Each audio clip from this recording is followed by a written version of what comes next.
It's the 10 to 1 podcast with your host, Brad Ullman, featuring not Ben Conowitz and Nate Louds. And here's the podcast. Ben is at a retirement resort, everyone. I'm not even sure if I would go that far. It looks like a nursing home. It is definitely a Mexican nursing home that he is in. He has sent us pictures. He's enjoying his time there, but everyone we've seen in pictures is at least 75. Or sad. Or sad.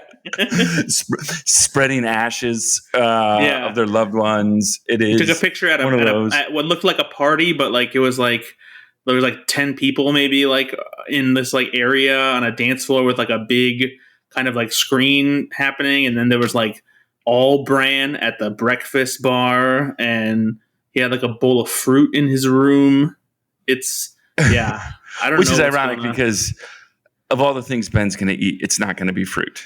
I mean, I don't even think he's going to. I don't think he's going to do anything with that fruit that is involving eating. It's going to be going in other orifices, I think.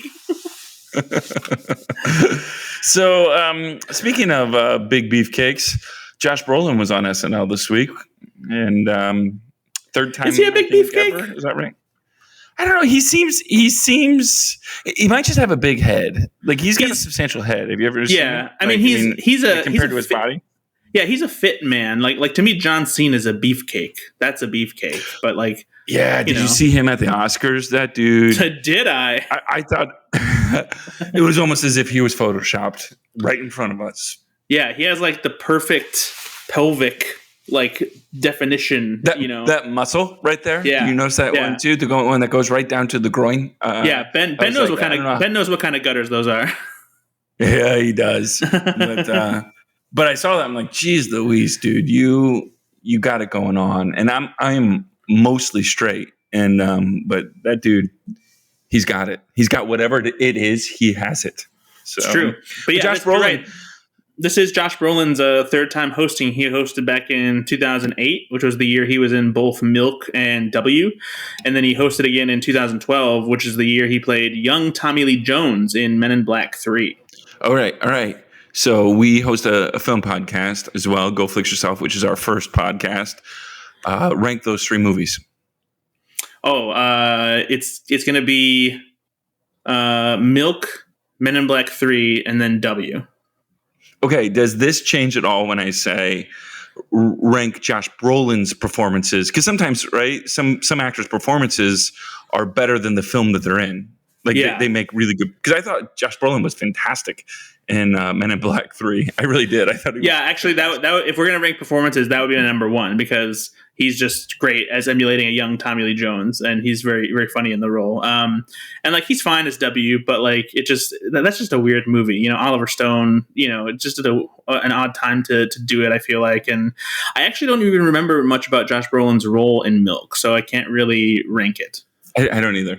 And I don't know if did we mention we talked about Ben being gone, but you're not the reason why this maybe recording doesn't sound like our usual quality is you're in Texas right now, right? I am in Texas. I'm down here visiting my fiance and looking for maybe a place to live down here. I might be moving down here relatively soon. So you heard it here first.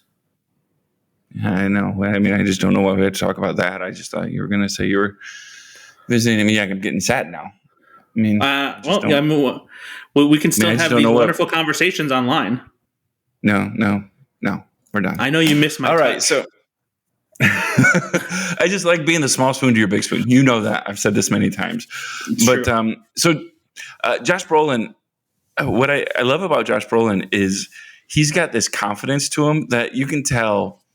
When he is on stage, because I don't know, maybe he's done a lot of theater work or whatever, but when he is on stage, he carries a confidence with him that is just magnetic. It just kind of, even when the sketches weren't perfect, it came across that he kind of knew what he was doing and he felt comfortable being silly and being whatever the sketch needed from him. So I was we'll talk about it more specifically as like the show goes on when we dig into each sketch. But I feel the same way. He has this like air about him where even if the sketch wasn't going very well, and even if like he flubbed a line or like was stilted reading from the cue cards, he didn't let it bother him, and he still like kept the sketch going, and it mostly worked in his favor. And there's also I'll talk about this when we get to the sketch where it clicked for me, but there's a certain cadence to his speech that was driving me crazy, and I was like, why does this like seem so familiar to me? Like, what's it reminding me of? And then I figured it out, and I realized that aspect of his performance quality, at least in these sketches, made some of the sketches work a little bit better because it added a certain level of eccentricity to some of the characters, and it made them feel like strange and funnier because they were strange. And I'll talk more about that once we get to those specific sketches. All right, let's start. CNN covers President Bush's State of the Union address and Republican Senator Katie Britt's response. This sketch featured Mikey Day as President Biden and Scarlett Johansson as Senator Katie Britt. It also featured Ego Wodum as Abby Phillip, Punky Johnson as Kamala Harris, Michael Longfellow as Mike Johnson, Heidi Gardner and Kenan Thompson. And there's a couple surprises there. We had talked about, I think, didn't we text about whether or not they were going to bring Katie Britt into SNL, which is interesting because they only had like a day or two to prepare to get this on. But they did, and they found their Katie Britt and Scarlett Johansson, who I thought knocked it out of the park. We have not been, or at least I have not been, I'll speak for myself here, all that excited about the cold opens.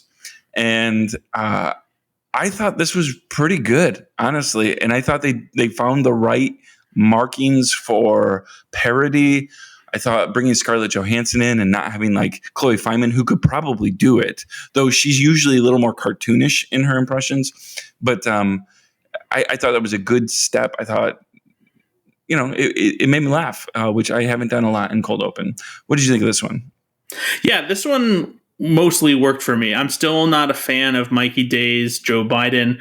It worked a little bit better here because I think he was able to be more animated because Biden's speech was more energetic. And so he was able to kind of lampoon it a little bit more beyond what he normally does with his Biden.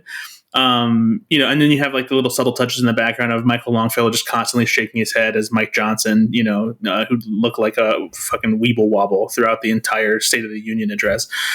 But yeah, bringing Scarlett Johansson in as Katie Britt was a nice surprise.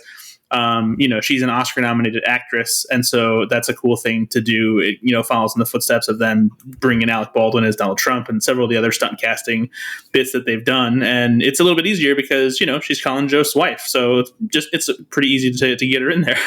But yeah, I thought she did a great job because like she captured both the obvious part of what was so annoying about that real speech, but also like the little nuances of like her breath in between certain phrases and how awkward that was, and like the sudden dramatic whispering and like the facial expressions drastically changing as well. Like she captured all of the most horrifying aspects of Katie Britt's speech in a way that you want, an actress of her caliber to do. And she didn't feel like she had any trouble with like the live comedy aspect of it, with the, reading from the cue cards, anything like that. So yeah, I was a fan, and it makes me wonder if, they'll keep using her, if they'll end up putting Heidi or Chloe in the role, if she's not available. I think it just depends on how much more we're going to see of Katie Britt, because like obviously the Republicans think that she's this young up and comer, but I know she didn't really impress the most I don't know people. if they think that anymore. Yeah.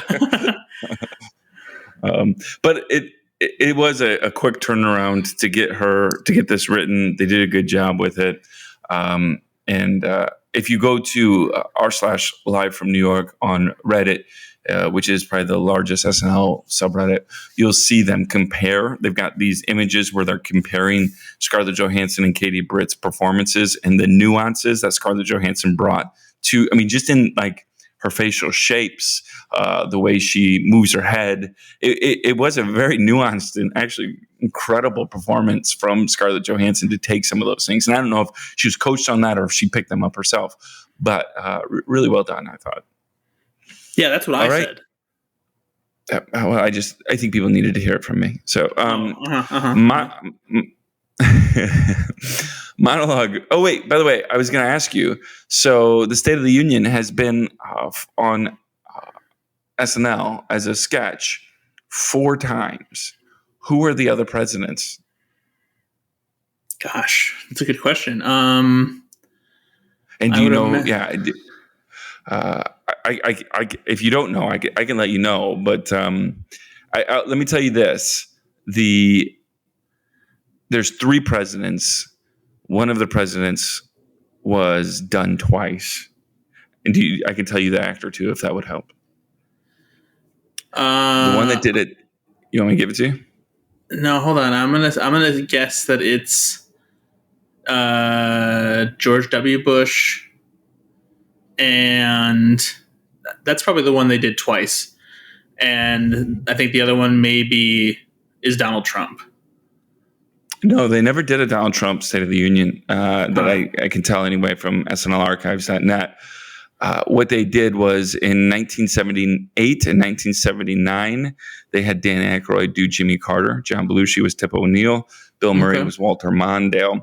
And then in January 30th, 2010, Fred Armisen was Barack Obama. Jason Sudeikis was Joe Biden. Kristen Wiig was Nancy Pelosi. So, and then they had this one here. I'm surprised they never did W. Yeah, I am too, a little bit, because Will Ferrell was such a good W that I thought they could. But they honestly, good for them, because I think back at some of their political sketches from those days, and there were some really creative ones. Maybe they didn't need to go that simple. Not to say that it's like one of the things I liked about the one from this week is it wasn't just Joe Biden doing Joe Biden, or Mikey Day doing Joe Biden. They had. I wonder if it's just purely coincidence too that maybe the State of the Union fell on a week when they didn't have a new episode of SNL. So by the time they got around to it, it was just like, no, we don't need to touch that because it's like a week and a half later. Yeah, the State of the Union used to be more in January, and then now it's February or March even. So obviously this one was in March. So, all right, moving on. Monologue by Josh Brolin, returning as host for the 3rd time in his first appearance in 12 years. Actor Josh Brolin reads a poem he wrote about Timothée Chalamet and shares his thoughts on trends. It also featured Kenan Thompson doing Kenan Thompson facial expressions, which is just my favorite thing that Kenan does. He's such a good physical comedian that he can just look into a camera and give them a look, and it just saves a sketch or a monologue. He did really well there. What did you think about Josh Brolin? Does he really write poetry, by the way? Yeah, actually. So this is a funny thing because the poetry that he wrote for this like Dune coffee table book that came out late last year, or maybe it was earlier this year, but like that poem he read about Timothée Chalamet is a real poem that he gave to Timothée Chalamet, and everyone thought it was kind of weird. It was funny to see him poke some fun at that, and then do a poem for Kenan as well. And it was nice to see that Brolin has a sense of humor about stuff like that. I thought this was a simple monologue. It wasn't, there was nothing too complicated. They didn't need to be too flashy, but I thought it really worked for Josh Brolin's personality. Like it was a nice monologue that I enjoyed. Nothing hilarious, but I enjoyed it. So, all right. Bank robbery. A couple, played by Josh Brolin and Heidi Gardner. It's too bad that our co-host Ben Conowitz isn't here because I'm going to guess he loved Heidi in this one. Well, I'm sure he'd probably we'd have to listen to him drool. Basically, that's all. He wouldn't be able to talk. So Josh Brolin and Heidi Gardner are a couple that were interrupts a robbery at the bank. It also features Bowen Yang as the bank manager, Edgar Woodham and Chloe Feynman as bank employees, and Devin Walker, James Austin Johnson, and Marcelo Hernandez as bank robbers. What did you think of this? This was pretty silly. I loved the sketch. I loved Josh Brolin and Heidi Gardner in it. I loved how heightened they were about, acting like they were nervous about being held up and like not wanting to be manhandled, but clearly wanting to be manhandled. I like the slight, and sometimes not so slight gay energy that Josh Brolin gave off, especially when talking about the rules that allow him to be with men. It was just the escalation of it was really funny. The fact that they went back to Bowen Yang talking about how he wanted to film it. He's like, that wasn't my idea. I also think like pretty early on, I'm sure you did as well, you kind of know where this sketch is going. And so when you watch as many SNL sketches as we have, it's not that hard to see, okay, this is going to be people that you don't expect to be weird being weird. And it can get old really quick, but their performances, Heidi and Josh Brolin, were so good. And the little one-offs from The Robbers and Bo and Yang were funny enough that what could be a formulaic kind of sketch, I thought came off really, really funny. I really liked this sketch. There was a great physicality to their performances too, just from the various poses they put themselves in that were intentionally provocative. And Josh Brolin's scream when he bends over the bank table was so good too. Yeah, Heidi Gardner is limber. That is for sure. And Josh Brolin. I'm sure Ben took note of that. Josh Brolin, second sketch, he takes his clothes off. So I'm sure Ben took note of that as well. I'll bet. All right. Moving on. Airplane Song. Two men, played by Josh Brolin and Andrew Dismukes, sing a song about watching a movie on an airplane. Also features Chloe Trost as the flight attendant. If you're going to have a song, you're going to probably put Chloe Trost in it now. And Marcelo Hernandez, and Kenan Thompson was in it as well. So songs can be really, really great. I typically end up loving the songs that they have on SNL. And this wasn't a bad angle either for a song, because I've actually done the very thing that Andrew Dismukes is singing about. But for some reason, it just didn't hit me. I didn't think it was great. The song was okay. Like, it wasn't like it wasn't like the song was a bop or anything. It was fine. I don't know. It just didn't hit me right. What did you think? Yeah, I'm kind of in the same boat, because the more I thought about it, the more I feel like this maybe shouldn't have been a musical sketch. It didn't feel like it was necessary to do a gag about it and to have it be musical. I did like the production vibe and the design of it by making it feel like a Michael Bolton-esque music video. But otherwise, the song wasn't catchy, and it didn't feel like you had to turn this into a song. I feel there's probably some other way you can use this concept and put it into sketch form, but I don't think this was the way to do it. It was strange and not like in a way that paid off. Yeah, there was never the thing that got me either. I thought it was clever in that it was something that I think many of us that have flown on planes have done, where I start watching somebody else's screen or these kind of things. And so you got the hook there. You've got the weird thing that we all do that we don't talk about. But there wasn't ever a time in the sketch where I was just captivated by it. So, yeah. And it also was such a weird choice for the movie to be Ad Astra, of all things.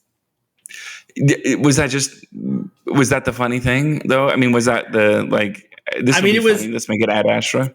I think it was a more amusing than like laugh out loud funny, because it was just such a random choice for that to be the movie. Yeah, for sure.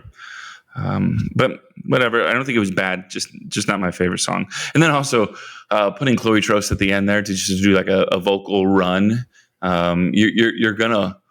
You're gonna wear Chloe Trost out, I think. There, not her herself, but using her, viewers they're gonna start rolling their eyes on some of that, because it's like I don't really know what she was doing there, other than she had a really good vocal run at the end. But all right, this one hit me because I am an admitted people pleaser. The People Pleaser Support Group, a group of people played by Josh Brolin, Ariana Grande, Bowen Yang, Mikey Day, Sarah Sherman, and Molly Carney, attend a support group for people pleasing. Also featured Heidi Gardner. Now, I am a people pleaser. It's something I, to be quite honest, I work on even in therapy. I like making people happy, and when people aren't happy, it makes me uncomfortable. And there's all kinds of things that I want to do to help make people happy. So some of these things were really funny for me because I had felt some of these things. I've learned to make decisions so I don't get paralyzed in the in-between of not making decisions. But what did you think of this one? Did you find it funny? Is it just really kind of funny for people that are people pleasers? I think it's probably funnier for people who are people pleasers, because I thought that the sketch was amusing, but not laughing. And if you don't like it, that's fine. That's fine. That's fine. If you don't like it, it's fine. It's fine. I felt like it was kind of like a one-trick pony throughout, and it was basically the same joke repeated over and over again, and so that's why it was only amusing to me. And to me, this was like the definition of like, oh, that was a nice sketch. I chuckled like here and there politely, but the only thing that really made me laugh out loud was seeing Molly Carney with that terrible haircut, looking so sheepish. I am not kidding you, have done the same thing. I have done that before where my barber cut my hair. He's like, well, how's it look? And I've been too afraid to say anything because I don't want to make them feel bad. Here's the money. You got to go. Yeah, that's exactly what it was. And like I try to fix it at home by myself because I don't want them to feel bad that they gave me a bad haircut even though I'm paying for it. But I just thought that was hilarious. I thought Molly Carney's expression there, her performance was just so funny. And again, it was relatable if you're a people pleaser, but it was certainly a one-note sketch that I'm not sure had the staying power for the whole 3 or 4 minutes that it was. Yeah. So, all right, moving on. Wine and Cheese Night. A couple played by Andrew Smooks and Sarah Sherman hosts a wine and cheese night for their friends Josh Brolin, Heidi Gardner, Ego Wodum, Michael Longfellow, and Devin Walker. This is where Josh Brolin, I thought, he became a good host too. Made me laugh a lot. And there was great escalation in this too. So when he starts talking about ripping a little ass, that whole section, I'm laughing just thinking about it, just started making me laugh so hard. And then Ego admitting that, yes, she did fart, but very, only once. And I just love the escalation of this. I loved Josh Brolin, the stupid cat that is like robotic or something. It was silly. I like this. What did you think? Yeah, this felt like a 10-to-1 sketch in the middle of the episode because it's almost like it takes place in like a quasi alternate reality where like the world is just slightly askew from the weirdo world, because there's no way that they didn't know that cat looked so weird and so fake. Like it'd be easy to get a much more realistic looking cat that has a little bit of animatronics in it, but it looked like a cartoon robot cat. So that in itself was funny to me. And then the way that Brolin's like reaction to what's happening continues and escalates and gets worse and then shifts into the farting. I was just so entranced by the way he was speaking. And also when I laughed so hard when he said, "Oh, you're telling me you're not blowing cheese smoke over there in that cushion even just once?" And just the way he said it was so good. And so this was the sketch where he says, "Your cat's a slut," where he just like, but he says it so offended by it. Like it just, his performance was so good in this. I just thought it was hilarious. So this was the sketch where it kind of clicked for me. I was like, what does he sounds like someone in his delivery of lines and the way he's playing these characters. And I realized that he basically feels like the son of John Malkovich. He has a very similar way of speaking. He has a similar voice, and the way that he spoke throughout, especially in this sketch and the bank robbery sketch, had a very Malkovich intonation to it, because Malkovich, like kind of similar to Christopher Walken, has a very specific way that he talks and enunciates, and Josh Brolin has a little bit of that, especially when he's doing characters like this that are just like a little bit effeminate even. And so hearing that in this, I was just like, oh yeah, like that's what it is. And so if you hear that like throughout the rest of the evening, like it kind of adds this extra layer of peculiarity to his characters, and it kind of made it funnier in that way. It's kind of hard because when you talk about those other guys compared to Josh Brolin's such a better looking guy. So when you compare their voices to him, I'm like, I don't know if I get that, but I bet if you take what you see and strip it apart from like, what you're hearing, you're right. He does have some really interesting intonations. And obviously, he was in W.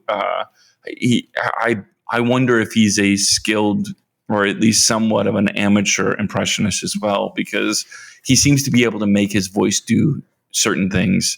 But in a very limited way, because I don't think that he has a phenomenal amount of range when it comes to like, at least comedically. It doesn't seem like he has a really wide variety of like characters he can play comedically, because like he can do interesting things with his voice when he's like really tapped into a dramatic performance, but it doesn't feel like he was quite able to do that with these different characters throughout the sketches on SNL.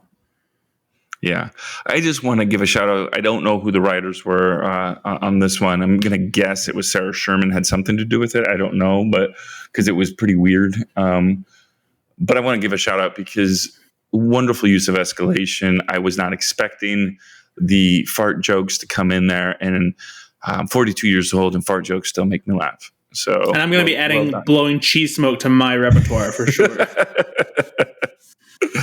All right. Let's go to a pre-tape. Shrimp Tower, a man played by Josh Brolin. I think this actually was Sarah Sherman that wrote this with Please Don't Destroy Guys. A man played by Josh Brolin discovers a new way to display shrimp at his lavish party. Also featured James Austin Johnson, Andrew Smooks, Mikey Day, Sarah Sherman, and Kenan Thompson. Andrew Smooks in this sketch reached his 200th sketch on Saturday Night Live. So congrats to Andrew Smooks. Kind of crazy. I kind of still view him as a somewhat new guy to SNL, right? Not as new as the Please Don't Destroy guys, but he doesn't seem like a veteran. But 200 sketches is a lot of sketches, so good for him. So what did you think? This was kind of the setting was kind of like a Bridgerton type of setting, that Netflix does a lot of shows. I thought Downton Abbey. Yeah, it could be something in there, in that vein. And I thought Josh Brolin was hilarious in this. Sarah Sherman was good too, as the kind of relief. Some of the other guys for their comments were fine, but Josh Brolin, his ability to get offended makes me laugh so much, and he gets offended in this, just like he does in the Wine and Cheese Night, but in a different kind of way because he's playing a different character with a slightly different accent. But it made me laugh quite a bit. I liked this pre-tape. What did you think? Yeah, I agree wholeheartedly. I think this was probably my second favorite sketch of the night, I think.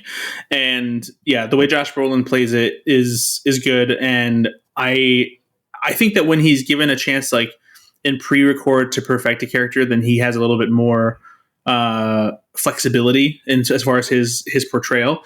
But yeah, the escalation here and the absurdity was so perfect. Just how worried he was about the shrimp tower and just going directly to pushing her out of the window.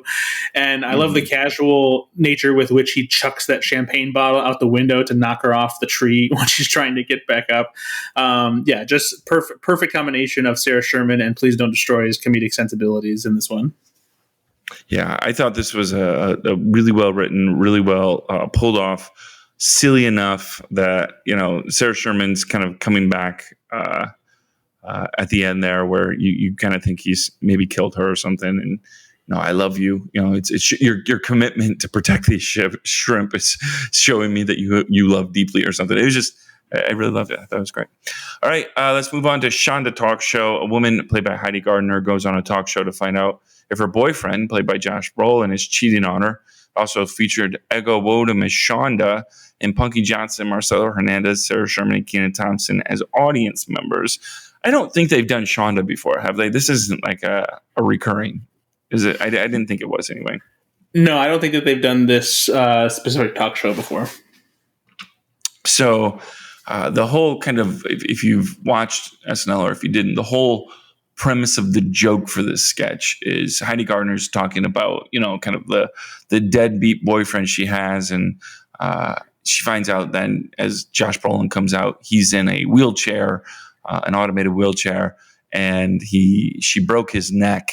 And the audience members all of a sudden really switch over from siding with her to siding with him and feeling this awkwardness about, whether or not they want to, because Heidi Gardner's making it seem like, she's the victim in this and they kind of turn over. I thought it was fine.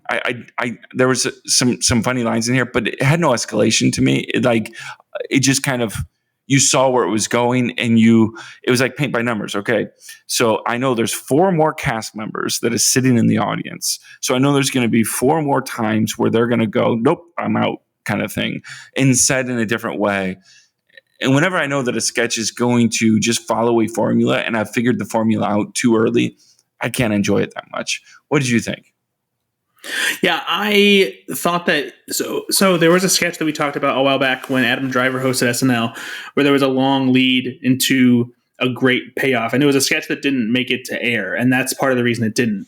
And this felt it was kind of a slightly truncated version of that, where they had this long lead into what was a surprising reveal, but the reveal itself wasn't nearly as good as it was in that Adam Driver sketch. And then what followed wasn't worth the wait, because it was that thing where once it was revealed, that was the big joke, and there wasn't really anything that was that much funnier afterwards. There was a couple audience reactions from Keenan, that were amusing at least, but otherwise it just didn't feel like it earned taking the time to get to that point. Yeah, I agree. Heidi Gardner plays characters like this on Weekend Update and different things. The kind of trashy blonde hottie, and so she wasn't doing anything that I don't think we haven't seen before in different ways. So it was just kind of put together in a different package. So, all right, Weekend Update with Colin Jost and Michael Che. Weekend Update anchors Colin Jost and Michael Che tackle the week's biggest news, like Marjorie Taylor Greene heckling Joe Biden during his State of the Union address, Democrats criticizing Biden for calling immigrants illegals, and Republican Senator Katie Britt's video response. Now, each week we ask Brad about his pedometer, where the chemistry was from the hosts. This doesn't necessarily indicate, though it probably has something to do with the overall quality, but this is not about the overall quality of Weekend Update. This is just about the two hosts and whether or not they had good emotional, spiritual, and sexual chemistry during the Weekend Update. Ben is a lot better at this than me. I'm just going to say that. And our listeners know this. I get it wrong 99% of the time. Hey, don't say yourself short, because Ben gets it wrong a lot too. Well, yeah, but we're both wrong, but he gets it closer. But anyway, I thought this was really good. I thought there was some really funny. I love it when they're like a joke's not working or a tough crowd kind of thing, because they do it so well. They like Michael Che knows how to do it, and there's a way that Colin Jost receives that and gives it back. That's really funny. So I'm going to go with an 80. What'd you say? No, I would have given it more of a 70, because while I did like that, it wasn't necessarily creating a spark between them as friends. Like they shared a couple knowing glances and like reacting to the reaction that was the audience reaction, if that makes sense. So like there was some of that, but it wasn't like the kind of, buddy dynamic that I like to see them have, where they are like busting each other's tops and like directly addressing each other. This was a little more somewhere in between, where it was kind of, but not exactly, being interactive with each other. Okay. And this was the first time, I think, that since 2022, so February of 2022, that it was the John Mulaney episode, that there was no guest commentaries or bits during Weekend Update. So yeah, I was wondering how long it had been since that had happened, because it's very rare. 2 years. Yeah, 2 years when John Mulaney hosts was the last time that they didn't have anybody there. And because the totality of Weekend Update was only like 6.5 minutes, that's why we got a total of 10 sketches for across this episode, which is a pretty big number of sketches for an episode of SNL. So overall, then, what do you think of that? Because it also wasn't a really long monologue either, right? Josh Brolin kind of came in, did his stuff, and then he was out. I thought, even though the cold open is always fairly long, I thought they hit the mark on that one as well with length. That's the one that for me, cold open always goes like a minute too long. But I actually think that despite the fact that they had so many sketches, it worked in their favor, because none of the sketches overstayed their welcome. So you weren't super bored by any of the sketches that maybe weren't so great. You didn't have any that were good but then went on too long. All of them were like roughly around four minutes, teetering occasionally towards the 5-minute area. And I think that's the sweet spot. And so for the most part, it worked in their favor. And it also allowed them to have like a pretty wide variety of sketches. Thankfully they only did one talk show sketch.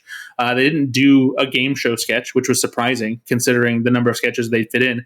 But it allowed them to do like very different types of comedy and premises to show a lot more original attempts at getting the laughs. Yeah. All right, moving on. Moulin Rouge. PBS host Ken Burnt played by Maggie Day, takes a look back at the 2001 film Moulin Rouge, starring Nicole Kidman, played by musical guest Ariana Grande, and Ewan McGregor, played by Bowen Yang. This was so much fun. Now, I do have to admit that I love the film Moulin Rouge. I used to watch it. So 2001, I was in college, and as you can imagine, a bunch of college guys watching this film and just falling in love with Nicole Kidman over and over again. But and I like musical theater, as our listeners for Go Flix Yourself know. So I thought this was really funny. I love the idea of bringing in more modern songs into this, because if you've never seen Moulin Rouge, the film played by Baz Luhrmann, it is a musical built around somewhat modern songs, not completely in 2000, but pop songs from 2000 or 1970, 1980, 1990, and it weaves it in there. And a lot of them, they kind of bring snippets of songs. And so the way they did that was very reminiscent of the actual movie and musical. And it looked like Bowen Yang and Ariana Grande were having a lot of fun. What did you think of this? For the most part, I enjoyed it. It did feel like the musical aspect was a little more clumsy than I would have appreciated, but that also did somewhat add to the charm, because watching Ariana and Bowen Yang kind of struggle to keep the song on rhythm occasionally, and like hitting the cue in the right spot was funny, and it made Bowen Yang crack up a couple times. And Bowen Yang is somebody who I love to see crack in sketches, just because the grin that he gets on his face is really infectious. Yeah, not the last time he's going to do it in this episode. Yeah. We only have one more sketch. Ariana Grande, I thought did a pretty good job. She has pretty good comedic timing. She's a solid actress when it's called for, and since it's musically inclined, it worked in her favor as well. The weakest aspect, honestly, in this one, unfortunately, was Josh Brolin, who didn't feel like I agree. he didn't make a single effort to try and sound like Jim Broadbent as Ziedler from Moulin Rouge, which is an over the top type of character in the movie. Yeah, so I feel like he could have had so much fun trying to do that. Yeah. Yeah. But I did, like I said, I love when Bowen Yang has fun, and I don't know how much longer Bowen Yang is going to be on the show. I hope a lot longer, but he's in my favorite era of just having a lot of fun now, and I love it. Go ahead. My favorite fake out in this was when they made it sound like they were going to put Bare Naked Ladies 1 week into it, and then just veered away from it. But like I said, I think there was some okay sketches. I think Shonda was okay. I think People Pleaser Support Group was okay. I didn't think anything there was bad, but it was just okay. I don't think there was a bad sketch in this episode, which is saying something. I think Shonda was on the cusp of being bad. Okay, I think it was the worst one. Yeah, we've seen some really bad sketches that I can't say that. For sure. No, there's some singers out there that are infinitely worse than Shonda was. Yeah, I agree. All right, moving on. The last one of the night, Lisa from Temecula. They bring that back for the third time, I think. Sports bar. Lisa from Temecula, played by Ego Odom, disrupts a group of friends, played by Josh Brolin, Bowen Yang, Punky Johnson, and Chloe Trost. Lisa from Temecula is something I think they created last season. Is that right?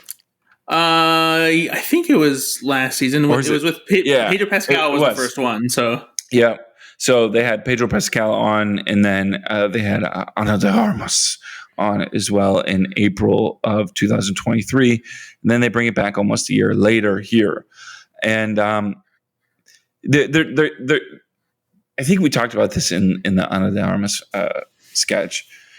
It is hard to recapture magic from a sketch that happened the first time. And that first sketch with Pedro Pascal was magic. It was so funny. You had the right amount of breaking, and it was a new character. I thought the second one was okay, if not good. The one thing I loved about this one was the breaking. Bowen Yang broke, and they apparently, according to everything I read online, they moved some cue cards around, and they put some cue cards that the cast members didn't know were going to be in there. And so when they're laughing, it's because they did not expect those lines to come from Lisa. And so maybe on the surface, it doesn't make the sketch all that much funnier in dialogue. But when the cast breaks, because they're having fun, it doesn't matter. I enjoy it. What did you think of this one? Yeah, so I wrote in my review on slashfilm.com that the Lisa from Temecula already had diminishing returns in that second one, because you're trying to recapture what was funny about a sketch that worked so well because certain things made the cast laugh, and stuff that wasn't planned. It wasn't that the sketch was so funny that like you're trying to recapture the magic of making a sketch that good again. It's trying to capture something that just happened by pure, coincidence, essentially. And so the second time it didn't feel like it worked very well. And this time I was just like, oh no, how's this going to go?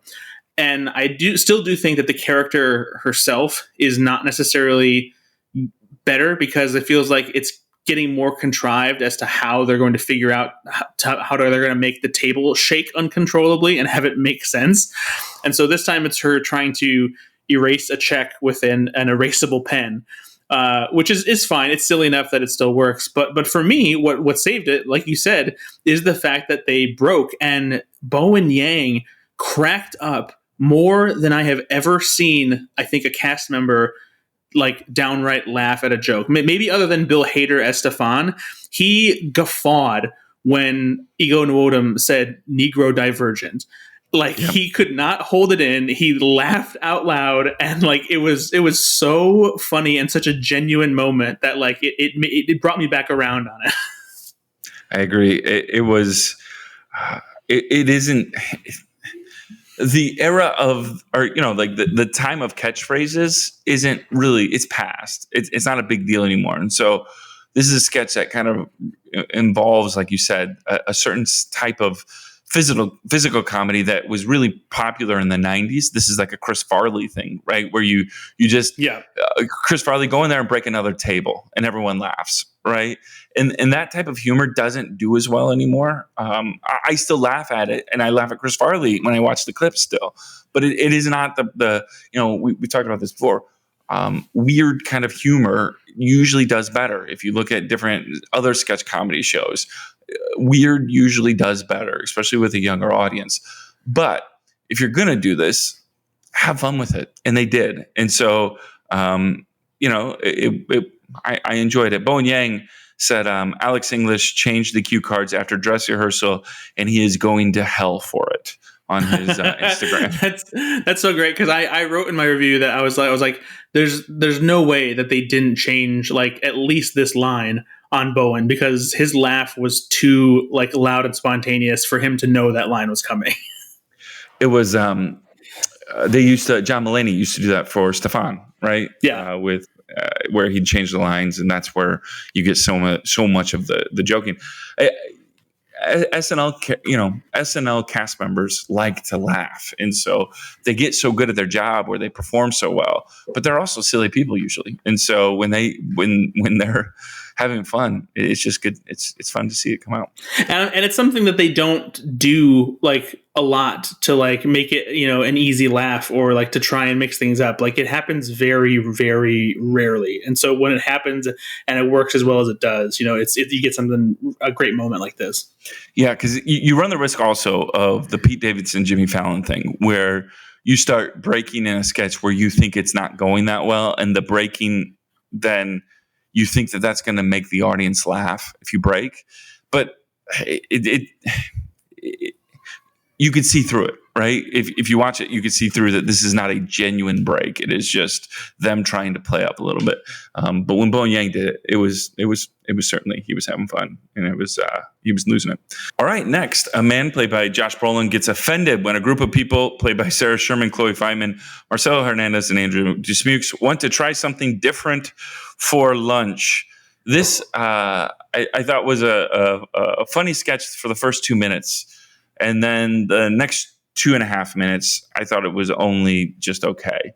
What did you think of this? I thought it was a little long, and it didn't work as well for me. I'd put this on one of the lower sketches of the night. Yeah, this one was, I think, the only one that was really ruined by timing. The music cue of the Billie Eilish song didn't always go when it was supposed to. Correct. Yeah. But Brolin felt particularly stilted during this one. I liked the vibe of the sketch because it did feel like a genuine 10-to-1 sketch and was actually in, the 10-to-1 slot, really. But yeah, this one just didn't feel like it landed for me. Yeah, me either. Good try, just not well enough execution. Let's go with your favorite sketch. What was your favorite sketch of the night? My favorite sketch was the bank robbery. That was the funniest one to me. I thought Heidi Gardner and Josh Brolin were hilarious in it. I'm going to go with Shrimp Tower. I just thought the whole thing was just hilarious. It made me laugh quite a bit, and I liked it. All right, what was your MVP? So I had a tough choice, but mine for me was a toss up between Heidi Gardner and Bowen Yang.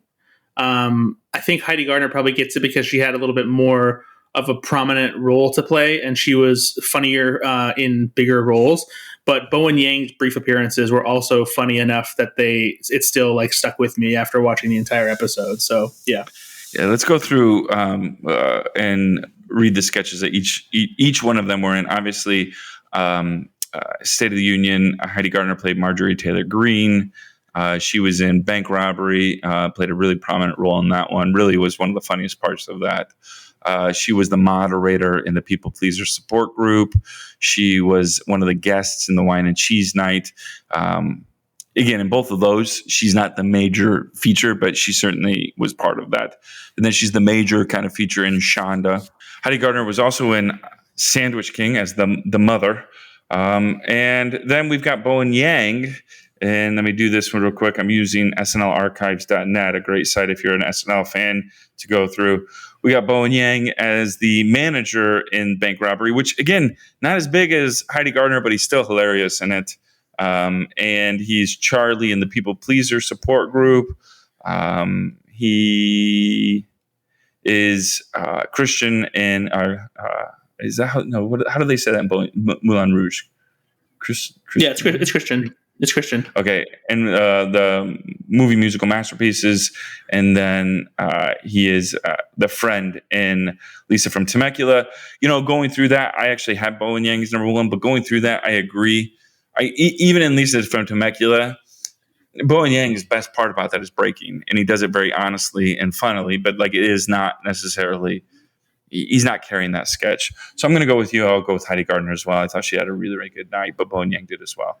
And Ego Odom always has I didn't love the Shonda sketch, but she does great work. And I always want to give her a shout out too, because she's in like oftentimes 70% of the sketches and often has a substantial to a significant role in the sketches. So shout out to her as well. Yeah, I agree with that. All right, let's. I do have a couple questions for you. So I was watching the Oscars last night. I know you watched as well, and Robert Downey Jr. won an Oscar for his performance in Oppenheimer. What do you think of him coming back to host? Would you love that or not?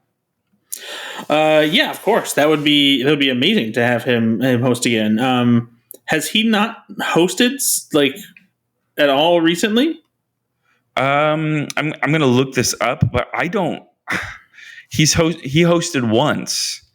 He hosted in November 6th, 1996. 1996. Yeah. Wow. Yeah. So that would with be musical guest Fiona Apple.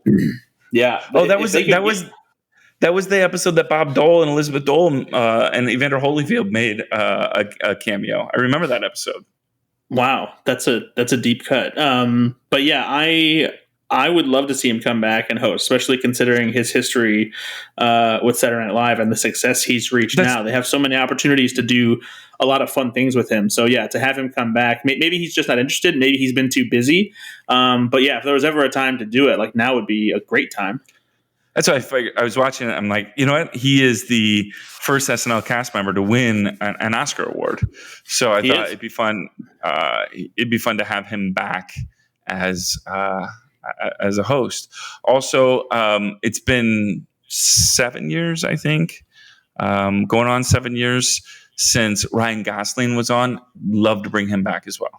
I think it'd be great to have. It's so wild that it's been that long, because it doesn't feel like it's been that long. But there you go. And he's only been on twice. But anyone else you want to throw in there? Who you want to see? I mean, I don't think he's hosted at all yet, but I'm always pulling for them to bring in Leonardo DiCaprio to host. He made a cameo once when Jonah Hill hosted, but I'm pretty sure he still hasn't hosted himself. Oh, that would be fun. That would be fun. But yeah. So do we know who the next host is going to be? Yes, they announced that it's going to be Ramy Youssef, who is a stand-up comedian. He's also the star of his own show called Ramy on Hulu. He won a Golden Globe. I think his show is also Emmy nominated, if I remember correctly. I don't know if it won any Emmys, but yeah, this is the third comedian that they've done this year where more general audiences may not be familiar with who they are, following Nate Bargatze and Shane Gillis. I would say that Nate Bargatze is probably the most famous of the three. And a toss-up as to whether people know who Ramy Youssef or Shane Gillis is, probably. I that I hate it when you're wrong, but he'll be the fourth stand-up comedian. Who's the? Oh, well, Pete Davidson, but I was talking about he's very well known, and he was a former cast member, so I didn't lump him in there. But it is interesting, though. 4 stand-up comedians in one season is significant, and I don't know if that. Obviously, Ramy Youssef, Pete Davidson, they've got other things that they've got going on. They're not just stand-up comedians like Shane Gillis and Nate Bargatze, but. That is a lot of stand-up comedians, and I wonder if they're going to do more of that in the future, because that'd be interesting. There's a lot of stand-up comedians that you and I and Ben follow that haven't necessarily worked into a successful acting career, or maybe don't even, like Nate Bargatze, that don't necessarily even want an acting career, but I would love to see them on the show. So I would love to see what. Well, plus they have to bring back John Mulaney too, because I feel like he just needs to host at least once a year. Yeah, for sure. So I think we're on a 3-week or 2-week break, and then we'll be back with new episodes, correct? Yes, that's true. March 30th is when the Ramy Youssef episode will be airing. All right. Well, we're going to take another break, and we'll be back in a couple of weeks. Brad, where can people find you online? You can always find me on Twitter at Ethan_Anderton. And you can also check out my full reviews of Saturday Night Live on slashfilm.com, typically in the late morning, early afternoon, after new episodes of Saturday Night Live have aired. So be sure to do that. And we know that the audio of this isn't as what you're used to. We'll be back in the studio, I think, the next time we're together, and we'll have a better. We just wanted to make sure that we got an episode out to you to talk about what's going on with Saturday Night Live this week. And it was I thought a good episode, quality performance by Josh Brolin. If you ever miss an episode, you can follow up on the10to1.com or go to wherever podcasts are found. You can also subscribe to our YouTube channel. We put all new episodes up there as well. You can help us by rating and sharing these episodes so that we increase the community of people that love Saturday Night Live. Comment on any posts that we post on our Facebook or Twitter page, and we just love it. It means a lot for us. We obviously aren't doing this for all the money. We do it because we love Saturday Night Live and love the community that it creates. So we'll be back in a couple of weeks. Be good to yourself. Be good to others. Bye-bye.